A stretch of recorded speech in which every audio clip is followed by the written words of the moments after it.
So hi అండి. నేను మీ ఆర్యన్. మీరు చూస్తున్నారు Telugu trader Aryan YouTube channel. So ఛానల్‌కి ఎవరైనా ఫస్ట్ టైమ్ వస్తే దయచేసి ఎళ్లి సబ్స్క్రైబ్ చేసుకోండి. అండ్ బెల్ ఐకాన్ కూడా ఆన్‌లో పెట్టుకోండి. సో దట్ ఏ వీడియో వచ్చినా మీకు వెంటనే అయితే నోటిఫికేషన్ వస్తది. ఓకే. చాలామంది చూసి వెళ్ళిపోతుంటారండి. సబ్స్క్రైబ్ చేసుకోరు. సో మీరు సబ్స్క్రైబ్ చేసుకోండి. మీకోసం మంచి మంచి కంటెంట్ ఎప్పుడూ నేను తెస్తూ ఉంటాను. ఓకే. సో పాయింట్ ఆహ్, ఇప్పుడు సిబి ఉంది కదా! సిబి ఒక కన్సల్టేషన్ పేపర్ పెట్టింది. అది ఏంటి దాని తాలూకా ఇప్పుడు మన యూట్యూబ్‌లో కూడా చూస్తే ఎఫ్ఎన్ఓ ట్రేడింగ్ రిలేటెడ్‌గా అన్నిటి గురించి ఉన్నాయి. అందులో నేను 7 పాయింట్స్ ఏవైతే మెయిన్ 7 పాయింట్స్ రిలీజ్ చేశారో వాటి 7 పాయింట్స్ గురించి చెప్తాను. అందులో మనకేమైనా ఇంపాక్ట్ పడతదా దానివల్ల? మనం ఏమైనా చేయొచ్చా? లేదా? ఈచ్ అండ్ ఎవ్రీథింగ్ మాట్లాడదాం ఈ వీడియోలో. ఇంక్లూడింగ్ క్లారిటీ కూడా ఇస్తా. ఒక ఆప్షన్ బయర్‌కి ఏం ఇంపాక్ట్ పడతది? ఆప్షన్ సెల్లర్‌కి ఏం ఇంపాక్ట్ పడతదో రియల్ సినారియోలో చూపిస్తాను కూడా. Okay. So, first consultation paper అంటే గుర్తుపెట్టుకోండి. కన్సల్టేషన్ పేపర్ అంటే కన్ఫర్మ్ అయిపోయిందని కాదు. ఒక పేపర్ రెడీ చేశారు. పేపర్ అంటే లైక్ ఒక డెసిషన్ మేము తీసుకున్నాం. ఒక గ్రూప్ ఆఫ్ పీపుల్ డెసిషన్ తీసుకున్నాం.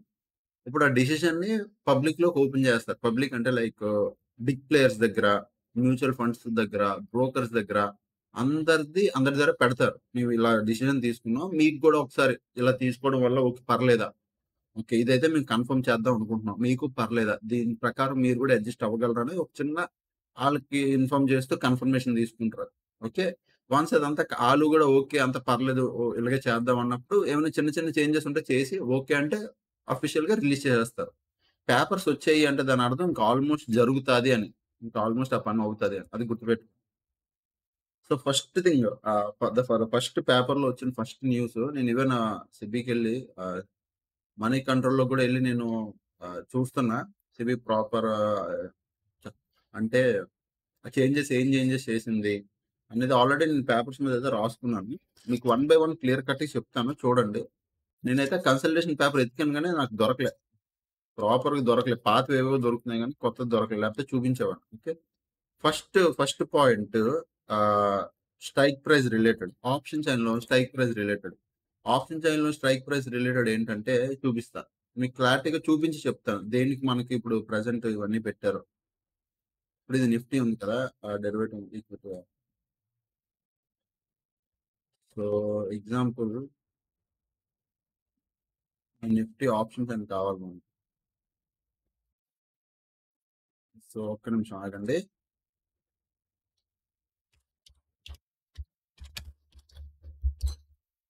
నిఫ్టీ ఆప్షన్ చైన్‌లోకెళ్ళాం. ఇప్పుడు నిఫ్టీ ఆప్షన్ చైన్ మీద నేను క్లిక్ చేస్తున్నాను.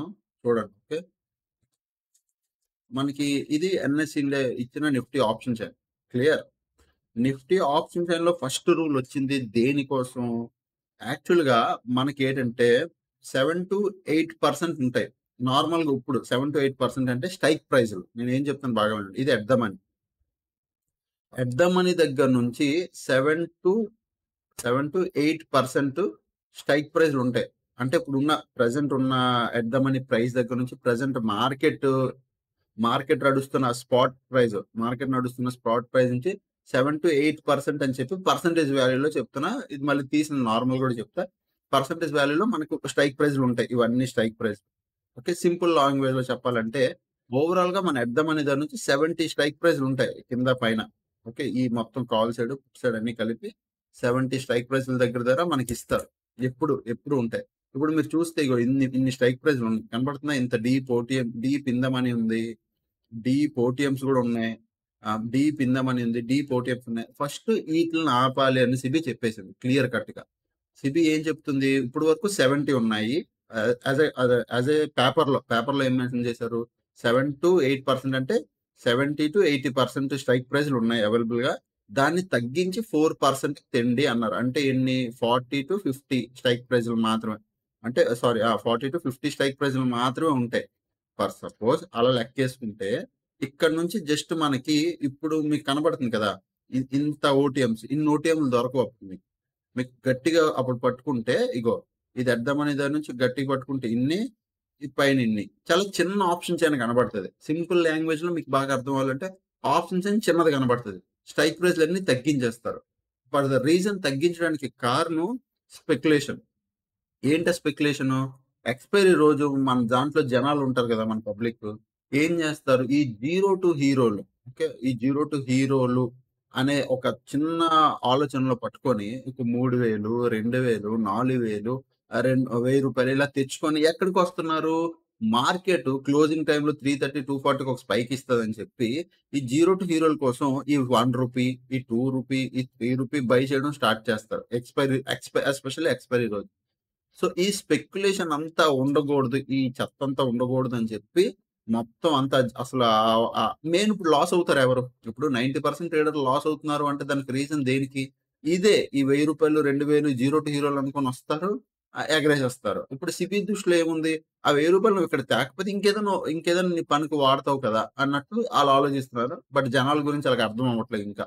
జనాలు ఇది మానేస్తే ఇంకో దాంట్లో దూరుతారని ఆళ్ళకి తెలియట్లేదు. సరే అది పక్కన పెడదాం. సో, ఆళ్ళ పాయింట్ ఏంటంటే ఇక్కడ జీరో టు హీరోలు ఇవన్నీ స్పెక్యులేషన్ అవుతుంది కదా! దీన్ని కంట్రోల్ చేయాలంటే ముందు ఇంత డీప్ ఓటీఎం స్ట్రైక్ ప్రైస్‌లు ఇవ్వకూడదు. మనం 70 స్ట్రైక్ ప్రైస్‌ల దగ్గర ఇప్పుడు మనం 50 నుంచి 40-50 స్ట్రైక్ ప్రైస్‌లు మాత్రమే. అంటే 7-8% ఉన్నది ఇప్పుడు 4%కి తీసుకొచ్చారు. ఇది ఫస్ట్ ఆప్షన్ చైన్‌లో ఉన్న first thing. Okay. 7% strike price ఉన్నది. ఆహ్, 4% తెచ్చారు. ఇది 50 స్ట్రైక్ ప్రైస్. ఫస్ట్ ఇన్ఫర్మేషన్ అంటే పేపర్‌లో ఉన్న ఫస్ట్ పాయింట్. సెకండ్ పాయింటు ఆహ్, అప్‌ఫ్రంట్ కలెక్షన్. అప్‌ఫ్రంట్ కలెక్షన్ అంటే మీకిప్పుడు అప్‌ఫ్రంట్ కలెక్షన్ ఏమంటే ఇప్పుడు మీకు సింపుల్‌గా చూపిస్తా. రెండో పాయింట్.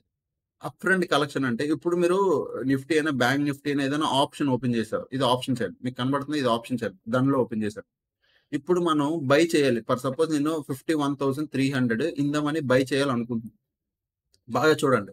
బై చేయాలంటే నాకు నార్మల్‌గా ఎంత పడుతుంది? ప్రీమియం 185. 185 ఇంటూ ఒక లాట్ అంటే 15. 185 ఇంటూ 15 కొడితే నాకు ఎంత ప్రైస్ వస్తుంది? చూడండి. 185 ఇంటూ 15 కొడితే నాకెంత 2700. జస్ట్ మనం ప్రీమియం మాత్రమే పే చేస్తున్నాం 2700. ఇప్పుడు అప్‌ఫ్రంట్ కలెక్షన్ అంటే ఇప్పుడు ఈ ప్రీమియం కాదు. ఇంకా ఎక్కువ కలెక్ట్ చేసుకుంటారు. లైక్ ఇంకా ఎక్కువ. అదెలా అంటే ఇప్పుడు దీని సెల్లింగ్ సైడ్ నేనెళ్ళాననుకో, ఇక్కడ నాకెంత పడుతుంది? 1,05,000 పడుతుందా? సింపుల్‌గా 1,05,000 పడుతుంది. ఎందుకు? నార్మల్‌గా 190 ఇంటూ వన్ లాట్ మనకి 2,000 పడాలి. బట్ 1,00,000 ఎందుకు తీసుకుంటున్నారు? ఇది అప్‌ఫ్రంట్. అప్‌ఫ్రంట్ అంటే ముందుగానే బ్రోకర్ కలెక్ట్ చేసి పెట్టుకుంటున్నారు సెల్లింగ్ సైడ్. ఇది మీకు తెలుసు. ఇప్పుడు ఇదే బయింగ్ సైడ్ గూడా అవుతాది అని ఒక చిన్న అదే బయింగ్ సైడ్ గూడా అవుతది అని ఇన్ఫర్మేషన్ ఉంది. బయింగ్ సైడ్ ఎంత వరకు అవుతది? ఎలా అవుతది? అనేది ఫుల్ ఫ్లెడ్జ్డ్‌గా క్లారిటీగా మెన్షన్ చేయలేదు. అంటే ఫుల్ ఫ్లెడ్జ్డ్ క్లారిటీ ఇవ్వలేదు. అప్‌ఫ్రంట్ కలెక్షన్ అంటే బయింగ్ సైడ్ గూడా ఎక్కువ తీసుకుంటారా? అంటే 2 టైమ్స్, 3 టైమ్స్ తీసుకుంటారా? ఇప్పుడు సెల్లింగ్ సైడ్ అనుకో 4 టైమ్స్, 3 టైమ్స్ తీసుకుంటారని ఒక 10 టైమ్స్ అని ఆల్రెడీ ముందు ఒకసారి ఫిక్స్ చేశారు కాబట్టి మనకు సెల్ చేయాలంటే 1,00,000 ఇలా పడుతుంది. 1,05,000 ఇప్పుడు అదే అప్‌ఫ్రంట్ కలెక్షన్ తీసుకున్నారనుకో బయింగ్ సైడ్ గూడా పడతది. కాకపోతే ఎంత పడతదని ప్రాపర్‌గా మెన్షన్ చేయలేదు. మళ్ళీ చెప్తా ప్రాపర్‌గా ఎంత పర్సెంటేజ్ ఏమని మెన్షన్ చేయలేదు. జస్ట్ అప్‌ఫ్రంట్ కలెక్షన్ అని అయితే మెన్షన్ చేశారు. ఇప్పుడు ఇది బయింగ్ సైడ్ పడతది. సెల్లింగ్ సైడ్ ఇంక్రీజ్ అవుతది. ఇప్పుడు 1,00,000 దగ్గర ఏదైతే ఉందో ఆ సెల్లింగ్ సైడ్ ఇంక్రీజ్ అవుతది. దాని గురించి కూడా మాట్లాడదాం. ఇది పక్కన పెడదాం. ఇది second point. Next third point removing calendar spread. Removing calendar spread ఏంటంటే ఇప్పుడు బిగ్ ప్లేయర్స్ అంటే మోస్ట్‌లీ మంచి బిగ్ ప్లేయర్‌లు గాని, మంచిగా డబ్బులున్న వాళ్ళందరూ ఏం చేస్తారంటే ఈ మ్యూచువల్ ఫండ్స్ బ్రోకర్‌లు, బిగ్ ప్లేయర్‌లు క్యాలెండర్ స్ప్రెడ్ చేస్తారు. ఓకే. ఈ క్యాలెండర్ స్ప్రెడ్ ఏంటన్నా అంటే ఇప్పుడు మార్కెట్ ఇలా పైకెళ్తుంది అనుకుందాం. ఓకే. ఈళ్ళేం చేస్తారు ఫ్యూచర్‌ని బై చేస్తారు. ఎగ్జాంపుల్ చెప్తున్నా. ఫ్యూచర్‌ని బై చేస్తారు ఆర్ కాల్ ఆప్షన్‌ని బై చేస్తారు. ఈ ఈ వీక్‌ది. ఈ వీక్ కాల్ ఆప్షన్ బై చేస్తారు. లేదా ఈ మంత్ ఫ్యూచర్ బై చేస్తారు. దీనికి అగైనెస్ట్‌గా మార్జిన్ బెనిఫిట్ కోసం ఈ ఈ month last expiry okay. Last expiry ఉంటది కదా! దాని తాలూకు పుట్ ఆప్షన్ బై చేస్తారు. ఇక్కడ కాల్ ఆప్షన్ బై చేస్తే ఇక్కడ పుట్ ఆప్షన్ బై చేస్తారు. మార్జిన్ బెనిఫిట్ కోసం. అప్పుడు హెడ్జ్ అయిపోతాయి కదా! పొజిషన్స్. ఇది క్యాలెండర్ స్ప్రెడ్. ఒకవేళ ఫ్యూచర్‌ని గాని పైకి బై చేశారనుకో last month last expiry call option sell చేయడం, కాల్ ఆప్షన్ బై చేస్తారు. సీని బై చేస్తారు. లేదా ఫ్యూచర్‌ని బై అలాగే సంథింగ్ అది జరుగుతది. దాన్ని క్యాలెండర్ స్ప్రెడ్ అంటారు. ఓకే. అంటే ఈ వీక్‌లోది గాని ఇప్పుడు ఈ రోజుది ఏదైనా చేస్తే నెక్స్ట్ వీక్‌ది ఏదైనా మీరు బై చేస్తే హెడ్జ్ పొజిషన్స్ కోసం బై చేస్తే మార్జిన్ బెనిఫిట్ కోసం అది లేదు. అది తీసేస్తాం. క్యాలెండర్ స్ప్రెడ్ తీసేస్తాం. అంటే మెయిన్ సింపుల్‌గా మార్జిన్ బెనిఫిట్ తీసేస్తాం అని చెప్తున్నారు. ఎందుకు మార్జిన్ బెనిఫిట్ తీసేస్తారు అనంటే ఈ మంత్ ఉన్నట్టు నెక్స్ట్ మంత్ ఉండదు కదా! Maybe next month heavy volatile అవ్వచ్చు. ఏదైనా అవ్వచ్చు. సో, ప్రీమియం దానికి తగ్గట్టు మారొచ్చు.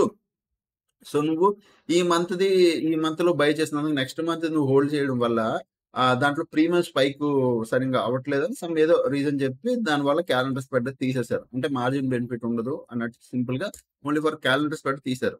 ఇది third point. Okay. Next fourth point one by one చెప్తున్నాను.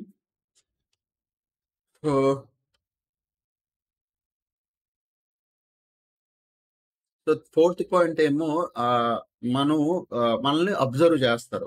మనల్ని ఎలా అబ్జర్వ్ చేస్తారంటే ఇప్పుడు ఇప్పుడు వరకు నార్మల్‌గా మన మార్కెట్‌లో ఏమైంది? మార్కెట్‌లో నేను ఒక స్ట్రాటజీ నేను ఏదైనా ఒక స్ట్రాటజీ క్రియేట్ చేయాలనుకున్నా. ఫర్ సపోజ్ మీకు క్లియర్‌గా చూపిస్తా. మీరేం వరీ అవ్వకండి. ఓకేనా? ఇక్కడ నేను ఆప్షన్స్ ఉంటది. యెస్. ఇది. సో, ఇక్కడ నేను డన్ ఆప్షన్స్ తాలూకాది ఒకటి పెట్టాను. ఎగ్జాంపుల్ కోసం చెప్తున్నాను. బాగా చూడండి. ఇక్కడ బ్యాంక్ నిఫ్టీ 51,400 నడుస్తుంది ప్రెజెంట్. నేను ఒక కాల్ షార్ట్ చేయాలి. ఒక కాల్ బై చేయాలనుకున్నా. ఓకే. రిక్వైర్డ్ మార్జిన్ ఎంత? ఓవరాల్ మార్జిన్ ఎంత? 16,000. ఫైనల్ మార్జిన్ ఎంత కావాలి? 16,000. హెడ్జ్ బెనిఫిట్ ఎంత? 84,000 వచ్చింది కదా! ఇప్పుడు జస్ట్ ఇది బేసిక్ ఒక స్ట్రాటజీ. నేను అదే ఇంకొక పుట్ యాడ్ చేస్తే నాకు ఇన్ కేస్ ఇక్కడ 1,00,000 పడిందనుకోండి. మీకు అది కూడా చూపిస్తా. అలా చెప్తే ఫర్ సపోజ్ నేను ఇది సెల్ చేస్తున్నాను. ఇదొకటి బై చేస్తున్నాను అనుకోండి. యాడ్ ఆన్ పెడితే ఇప్పుడు చూడండి. ఇక్కడ మనకు ఓవరాల్‌గా మార్జిన్ ఎంత? ఓవరాల్ మార్జిన్ అంటే ఓవరాల్‌గా నీ అకౌంట్‌లో ఉండాల్సిన మార్జిన్ ఎంత? 1,16,000. ఫైనల్ మార్జిన్ ప్రెజెంట్ ఈ ట్రేడ్ అవ్వడానికి ఎంత పడుతుంది? 40,000 పడుతుంది. హెడ్జ్ బెనిఫిట్ ఎంత? 1,60,000 మనకు హెడ్జ్ బెనిఫిట్ దొరుకుతుంది. ఇప్పుడు ఇందులో అదే ఫోర్త్ పాయింట్ ఏం చెప్పారు ఇందులో? జనాలు ఇప్పటి వరకు బ్రోకర్ గాని, ఎవరు గాని సీరియస్‌గా దీన్ని అబ్జర్వ్ చేయడం లేదు. అంటే మనం 1,60,000 ఉంటే 40,000 హెడ్జ్ బెనిఫిట్ అదే 40,000కి ట్రేడ్ అవుతది. మనకు 1,60,000 బెనిఫిట్ వస్తది. ఇది యాక్చువల్ మన అకౌంట్‌లో ఉండాలి. బట్ చాలా మంది జనాలు ఏం చేస్తారు? 60,000, 45,000, 50,000 తెచ్చి ఈ హెడ్జ్ పొజిషన్ తీసుకొని బై చేసేసుకుంటున్నారు. అంటే ఎగ్జాక్ట్ మార్జిన్ తెచ్చి బై చేస్తున్నారు. ఎగ్జాక్ట్‌గా 60,000 ఉంటే 60,000 తెచ్చి పర్లేదులే మనకు 1,60,000 మెయిన్ బ్యాలెన్స్ బట్ 60,000కి అయిపోతుంది కదా! అని తెస్తున్నారు. బట్ ఇప్పటి నుంచి బ్రోకర్స్‌కి ఇచ్చిన మెయిన్ టాస్క్ ఈ ఈ మార్జిన్ కరెక్ట్‌గా ఉందా లేదా చూడాలి. కరెక్ట్‌గా అంటే ఇప్పుడు నీకు 1,60,000 అంటే 1,20,000 ఉండాలి. కన్ఫర్మ్‌గా ఉండి నువ్వు 40,000 ట్రేడ్ మాత్రం తీసుకోగలగాలి. ఒకవేళ నువ్వు 100 ఇక్కడ 40,000 ఉంది కదా! అని 50,000 పెట్టి 40,000 పెట్టి ట్రేడ్ తీసుకున్నావంటే అది అవ్వదు. అది అలౌ చేయరు. ఎందుకంటే అది స్ట్రిక్ట్‌లీ ఇప్పుడు బ్రోకర్ అన్నాడు అబ్జర్వ్ చేస్తాడు. నీకు ఫండ్స్ ఉన్నాయి. ఎక్స్‌ట్రా ఫండ్స్ ఉంటేనే నీ అకౌంట్‌లో ఎక్స్‌ట్రా ఫండ్స్ ఉంటేనే నీ ట్రేడ్ ప్రాపర్‌గా ఇనిషియేట్ అవ్వడానికి చూస్తారనమాట. సో, ఇక్కడ కూడా ఇంక ఈ ఛాన్స్ ఉండదు. మనకు ప్రాపర్‌గా ఫండ్స్ అనేవి ఉండాలి. And the most important thing ఇప్పటి వరకు మనకి బాగా మార్కెట్‌లో బాగా నడిచింది. న్యూస్ బాగా నడిచింది. ఫ్లక్చుయేట్ అయిందంటే కాంట్రాక్ట్ సైజ్ గురించి. కాంట్రాక్ట్ సైజ్ గురించి మీకు తెలుసు కదా! చాలా మంది చెప్తూనే వచ్చారు కాంట్రాక్ట్ సైజ్. దాని మీద ఏం ఇంపాక్ట్ పడతదో దాని గురించి కూడా చెప్తాను. ఫస్ట్ ఈ కాంట్రాక్ట్ సైజ్ ఏంటి? మనకెలా ఇంపాక్ట్ పడతదో అది నేను చెప్తాను చూడండి. ప్రెజెంట్ మీరు నిఫ్టీ 50 ఉంది. ఏదది? Nifty 50. Okay. Nifty 50 at the money దగ్గర ఇప్పుడు మీరు ఇది బై చేయాలంటే 140 పడుతుంది. మన లాట్ సైజ్ ఎంత? 25 ఇక్కడ కనపడుతుందా? 25 Nifty 50 lot size. What is contract size? Contract size first ఎంత ఉండాలి? 10-15 లాక్స్ ఉండాలి. ఇది 2 ఫేజెస్‌లో ఇంట్రొడ్యూస్ చేస్తున్నారు. Phase 1, phase 2. Okay. Phase 1, phase 2. Okay. First ఇప్పుడు మన దాంట్లో నార్మల్‌గా ఉంది 5-10 లాక్స్ ఉంది. ఫేజ్ 1, ఫేజ్ 2లో 15-20 లాక్స్ తర్వాత ఫేజ్ 2లో 20 టు 30 లాక్స్ ఇలా ఇంట్రొడ్యూస్ చేస్తున్నారు. అది మీకు తెలిసిపోద్ది. సరే అది కూడా పక్కన పెడదాం. ఈ కాంట్రాక్ట్ సైజ్ అంటే ఏంటో అర్థం చేసుకొని చూడండి. కాంట్రాక్ట్ సైజు ఆల్మోస్ట్ ఇప్పటికి 9 ఇయర్స్ అయిపోతుందండి. ఇప్పటి వరకు మార్చలేదు కాంట్రాక్ట్ సైజ్. ఫస్ట్ నిఫ్టీ 50 ఉన్నప్పుడు 75 ఉండేది. దాన్ని 50 చేశారు. ఇప్పుడు 25 చేశారు. ఇది స్టార్టింగ్ కాంట్రాక్ట్ సైజ్ చేశారు. ఫస్ట్‌లో 9 ఇయర్స్ బ్యాక్ అలా ఉండేది. దాన్ని అలా తగ్గించి ఇప్పుడు చేశారు. మళ్ళీ ఇప్పుడు మార్కెట్ బాగా ఆల్ టైమ్ హైకి వెళ్తుంది కాబట్టి కాంట్రాక్ట్ సైజ్ పెంచుతున్నారు. ఆల్మోస్ట్ 9 ఇయర్స్ తర్వాత. ఇది కూడా ఒక పదంగా మంచిదే. దీనివల్ల ఏం ఇంపాక్ట్ ఉంటది? ఫర్ సపోజ్ ఇప్పుడు నిఫ్టీ 24,900 25,000 25,000 దగ్గర రౌండ్ లెవెల్ 25,000 దాకా నడుస్తుంది. మనది లాట్ సైజ్ ఎంత? 25 కాంట్రాక్ట్. గుర్తుపెట్టుకో. 25 కాంట్రాక్ట్. అంటే నీకెంత పడుతుంది క్యాపిటల్? నార్మల్‌గా కాంట్రాక్ట్ సైజ్ గురించి చెప్తున్నా. 25,000 ఇంటూ 25 లాట్ సైజ్ ఎంత పడుతుంది? రూ. 6,25,000. ఇది కేటగిరీ. అంటే ఇప్పటి వరకు ఉన్న మనం ఫస్ట్ కేటగిరీలోకి వస్తాం. ఇప్పుడు వరకు ఉన్న ఏది 5-10 లాక్స్ ఏదైతే కేటగిరీ ఉందో ఇప్పటి వరకు నడుస్తుందో ఆ కేటగిరీలో మనం వచ్చేసాం. ఇప్పుడు ఈ కాంట్రాక్ట్ సైజ్‌ని ఏం జేస్తారు? 15 ఫస్ట్ ఫేజ్‌లో 20 జేస్తారు. ఫస్ట్ ఫేజ్‌లో 15-20 సెకండ్ ఫేజ్‌లో 20-30 ఉంది కదా! అలా చేస్తారు. ఇప్పుడు దీన్ని ఎలా చేస్తారంటే దీన్ని 3 టైమ్స్ పెంచుతారు. దీన్ని 3 టైమ్స్. ఫర్ సపోజ్ ఇప్పుడు సేమ్, సేమ్ కాంట్రాక్ట్ ఇక్కడ నేను తీసేస్తున్నాను. ఏదది? ఆ! 25,000 ఇంటూ 75 ఇది ఫస్ట్ ఫేజ్ 1. 75 అంతే 8 ఇంటూ 18,75,000 అంటే ఫేజ్ 1లో మనం వచ్చేసాం. ఫేజ్ 1లో కాంట్రాక్ట్ సైజ్ 75 లాట్ సైజ్ పెరిగిద్ది నిఫ్టీకి. సో మనం ఏమిటి 15-20 లాక్స్ కాంట్రాక్ట్ సైజ్‌లోకి వచ్చేసాం. ఫేజ్ 2లోకి వచ్చేసరికి 100 అయిపోద్ది ఇది. 25,000 ఇంటూ 100 లాట్ సైజ్ 100 అయిపోద్ది. అప్పుడు మనం 25-30 అంటే 25 లాక్స్ లోకి పడిపోతాం. మనకు కరెక్ట్‌గా సరిపోద్ది. సో ఇక్కడ లాట్ సైజ్ అనేది మారుతది. ఫస్ట్ ఫేజ్‌లో 75 తర్వాత 6 నెలల తర్వాత ఇది 100 అయిపోద్ది. ఇది ఫస్ట్ థింగ్. దీనివల్ల ఏంటన్నా మనకి బెనిఫిట్ బయ్యర్‌కి లేదా సెల్లర్‌కి బెనిఫిట్ ఏంటంటే ఇప్పుడు మనకి బయ్యర్‌కి మేబీ పెద్దగా అంటే చిన్న చిన్న ప్లేయర్‌లకి ఇంపాక్ట్ పడతది. పెద్దోడికి 1,00,000 దగ్గర ఉన్నోడికి పెద్దగా ఇంపాక్ట్ పడదని నేను చెప్తాను. మీరు అర్థం చేసుకోండి. ఇప్పుడు మనకు 25 స్ట్రైక్ 25,000 దగ్గర ఒక కాల్ ఆప్షన్ మనం 25 లాట్ బై చేయాలంటే ఎంత పడుతుంది? 2,700 పడుతుంది. ఇప్పుడు నేను లాట్లు పెంచుతాను చూడండి. 50 లాట్, 75, 100 నార్మల్‌గా ఇప్పుడు డైరెక్ట్ మనకి 75 లాట్ 3 నెలలతో 75 లాట్ అంటే నీకు 8,000 పడతది. అంతే. 2,000 దగ్గర నీకు 8,000 పడతది. అదే ఆప్షన్ బయ్యర్‌గా నువ్వు ట్రేడ్ చేయాలంటే ఇప్పుడు 2,000 దగ్గర నీకెంత 8,000 పడతాది. సో, లాట్ సైజ్ పెరిగింది కాబట్టి 8,000 పడతది. కామన్. ఇప్పుడు నువ్వు 25,000 చొప్పున సీ కామన్ థింగ్. ఇప్పుడు నువ్వు ఒక లాట్ చెప్పి ఇక్కడ చేసినా, నువ్వు నార్మల్‌గా 3 లాట్లు యాడ్ చేసి ట్రేడ్ చేసినా, నార్మల్‌గా డైరెక్ట్ 3 లాట్లు ఇచ్చినా అదే రాయితో ఎలా ముక్కు కొట్టుకున్నా అదే రాయ. అర్థమైందా? అర్థమైందా పాయింట్ అది. సో, 6 నెలల తర్వాత ఏదైతే 100 క్వాంటిటీ అవుతుందో అప్పుడు నీకు 10,000 పడతది. సో, ఒక లాట్‌కి ట్రేడ్ చేయాలంటే నీకు 10,000 పడతది.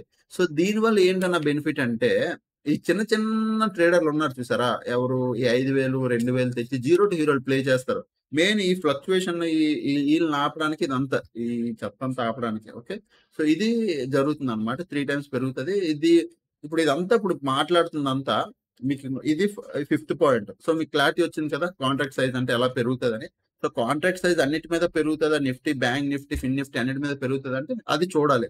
ప్రెజెంట్ అయితే ఏదైతే జరుగుతుందో అంతా నిఫ్టీ మీద మాట్లాడుతూ వచ్చారు. Nifty indexes, bank Nifty indexes మీద మాట్లాడుతూ వచ్చారు. మిగతాది నేను చూడాలి. మొత్తం అంతా సెటరేట్ అయ్యి అంత అయ్యాక మనం ఎలాగో మార్కెట్‌లో ఉంటాం కాబట్టి చూద్దాం. ఓకే. అండ్ సిక్స్త్‌ది ఏంటంటే ఎక్స్‌పైరీస్ అండి. ఇది కూడా ఒకటి మనకి మేజర్ ఇంపాక్ట్ పడేది ఎక్స్‌పైరీస్. ఈ ఎక్స్‌పైరీస్ ఏటి అంటే మనకిప్పుడు నార్మల్‌గా మీరు చూస్తే మనకెన్ని ఎక్స్‌పైరీలున్నాయి నార్మల్‌గా? Ah, Monday mid cap, Tuesday fin Nifty, Wednesday bank Nifty, Thursday Nifty 50, Friday Sensex, మళ్ళీ మండే బ్యాంక్ ఎక్స్ గూడా ఉంది.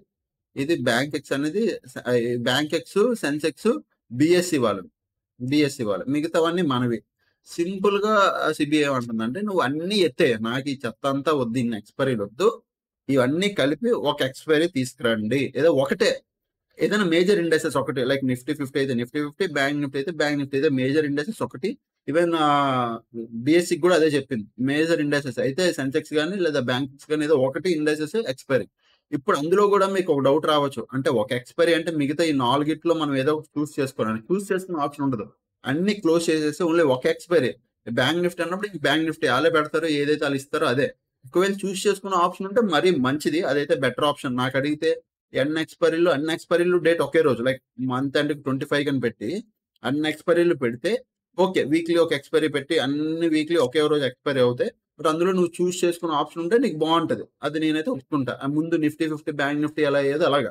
లేదు ఆ చూస్ చేసుకునే ఆప్షనే ఉండదు. నీకు అన్ని క్లోజ్ ఉంటాయి. ఓన్లీ ఒకే ఇండెక్సెస్ అది బ్యాంక్ నిఫ్టీ అయితే నిఫ్టీ, బ్యాంక్ నిఫ్టీ అయితే బ్యాంక్ నిఫ్టీ, నిఫ్టీ 50 అయితే నిఫ్టీ 50 ఏదైనా ఒకటే ఉంటది. అది డైరెక్ట్ అదే ఉంటది. మీకు అది అందులోనే ట్రేడ్ చేయాలంటే అది ట్రేడ్ చేయాలి అంతే. సో, ఈ ఎక్స్‌పైరీస్ అయితే చేంజ్ అవుతున్నాయి. ఇదొక rule. And most final last rule seventh rule. Seventh rule ఏంటంటే ఎక్స్‌పైరీ రోజు మార్జిన్ కొద్దిగా పెరుగుతది. ఎక్స్‌పైరీ రోజు మార్జిన్ పెరగడం ఏంటన్నా చూపిస్తా. అది గూడా చూపిస్తా. Don't worry. ఎక్స్‌పైరీ రోజు what is the margin increasing అంటే ఎక్స్‌పైరీ రోజు మార్జిన్ 3% ఉంది. దాన్ని 5% చేస్తాను అంటున్నారు. ఫర్ సపోజ్ ఈరోజు ఏంటి బ్యాంక్ నిఫ్టీ ఎక్స్‌పైరీ వెడ్నెస్‌డే రోజు. ఓకే. ఈరోజు bank Nifty expiry. Bank Nifty ఏమవుతుంది ఫస్ట్ 15 మినిట్స్‌లో ఇక్కడ డాన్స్ ఏస్తుంది.